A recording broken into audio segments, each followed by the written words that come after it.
ఒకరోజు ఒక ముసలావిడి దూర ప్రాంతానికి వెళ్తూ వెళ్తూ సాయంత్రం అయ్యేసరికి ఒక గ్రామానికి వచ్చింది.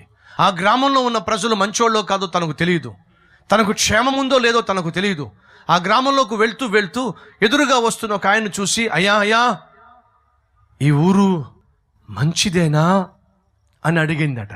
అప్పుడు ఆ ఎదురుగుండా వస్తున్న వ్యక్తి అన్నాడట, అమ్మా నీ నోరు మంచిదేనా అన్నాడట. అదేంటి బాబు అంత మాట అన్నావు? నీ నోరు మంచిదైతే ఈ గ్రామం కూడా మంచిదే. ఈరోజు నీ ఇల్లు ఎందుకు సమాధానంతో లేదో తెలుసా? నీ నోరు పాపిష్టి నోరు గనుక. ఈరోజు నీ జీవితంలో ఎందుకు సమాధానం లేదు తెలుసా? నీ నోరు పనికి మాలిన నోరు గనుక.